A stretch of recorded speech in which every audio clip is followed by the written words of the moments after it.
Good morning from Yummy BTV. Wishing you all well. Sending plenty of love your way as usual. Yeah, probably be going live tonight, amongst other things as well. Big stuff coming up Thursday and Friday, like I promised to. We will deliver the absolute bombs on Yummy BTV. Now, yeah, that phlegm seems to have got thicker. Got the ginger, like some of you said, Andrew Brown, Andrew Williams. I got that, and it's got thicker, but I feel a little bit better than yesterday, a bit better than the day before. But hold on a minute, that's a week and 2 days. You lot said to me it wouldn't last longer than a week. Or my old tattoo man down there in Essex said that, oh no, yeah, it'd be gone in a few days, but it might come back. Gordon Bennett. It's such a sad time as well. Now, a big question being asked of me this morning now, being a gangster, is it all right, Uncle Yummy, to go into protective custody based on all the enemies you've got? Maybe you've spilt the beans somewhere. Maybe there's a hit out on you, and maybe you just don't find it in yourself to be able to go onto normal general population in the Cat A's or America, if you get what I mean, on the normal wings and represent yourself without the feeling of fear that at any given moment you are going to get taken out. So is it all right to go into protective custody and years later, or, you know, in time later, or in your own self or in other people's minds, still be able to be called a gangster? Right. Plain and simply, right, we touch on Sammy the Bull now.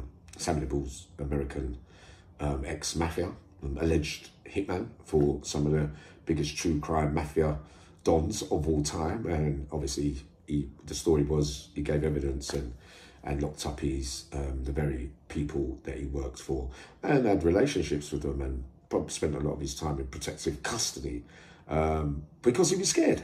Yeah. Do I agree that he could be still labelled as a gangster? No.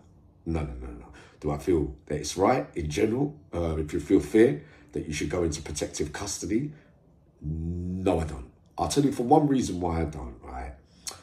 You've been an alleged hitman on that case there, on the way his story is. You did a lot of harm to a lot of people, so you're to face the music for that kind of stuff, because you was brave enough to be taken on such serious crimes. To be fearing for your life now is a bit of an understatement for you to be scared. Gordon Bennett, what did all your victims think when they had to deal with their last and holding their last breaths when you had the final say on their lives, if you get what I mean now?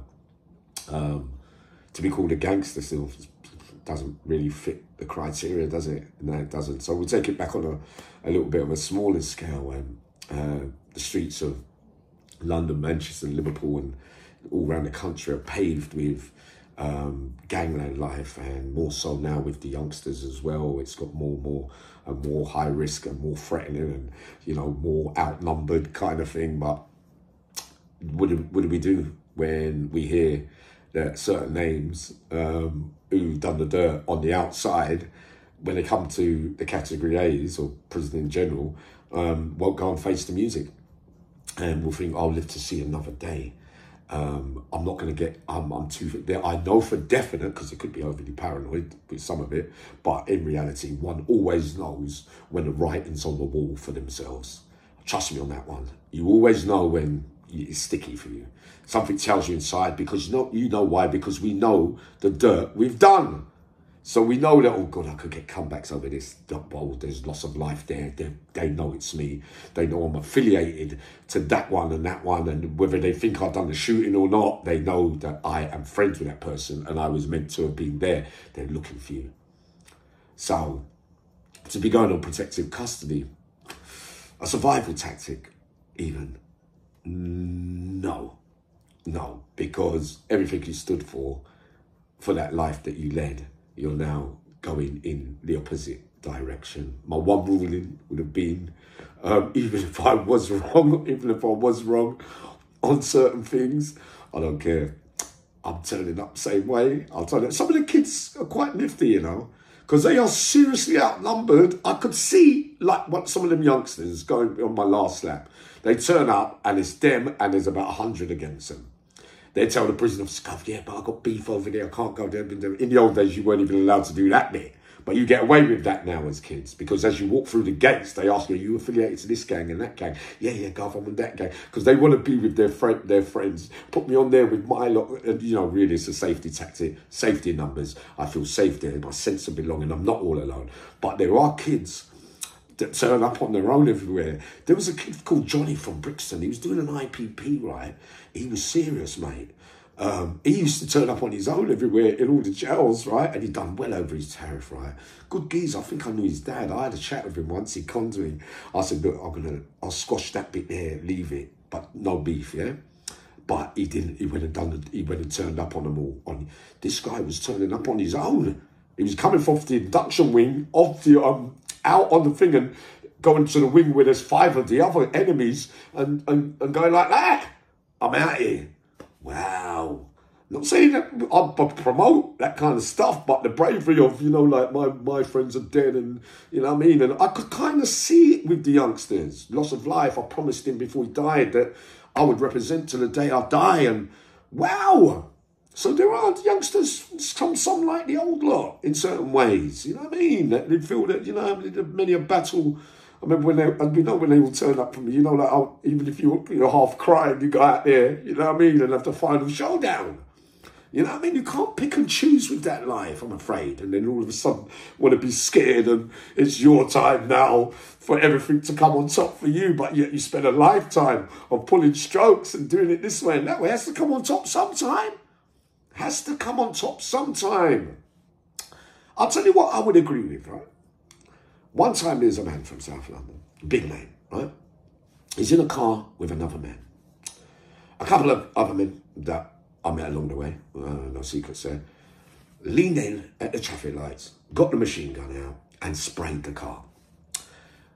The man driving dies, right? Nothing to do with it. They're aiming for the other guy, obviously, but because you're in the car, they're trying to get rid of you, right?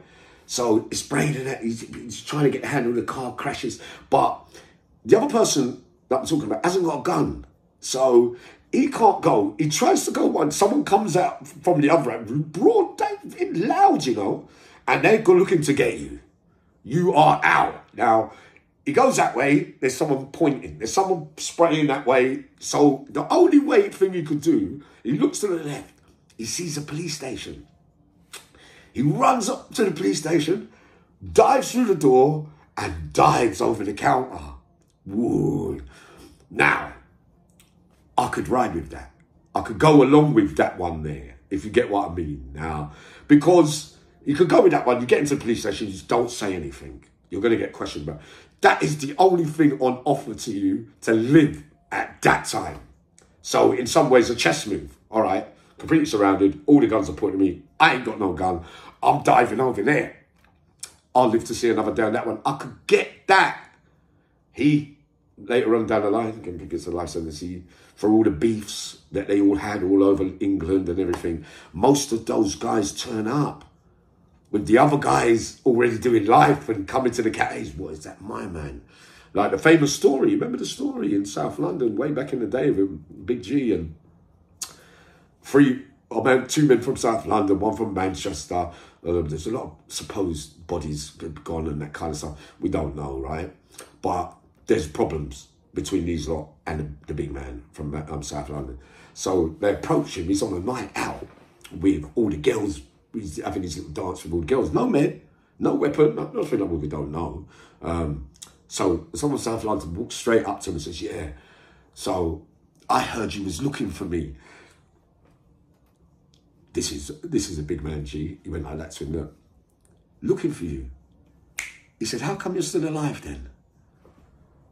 Going backwards like that. What he was saying was, if I was looking for you, you wouldn't be around.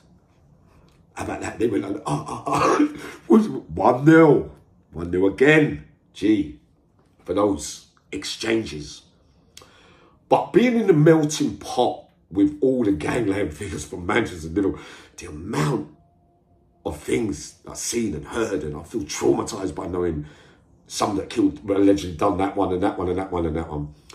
Constant fear of You have to represent yourself in the end, especially when you've done a lot of dirt. You could pull in this one and pull in that one, but ultimately you are in charge of your own survival when the war thing starts.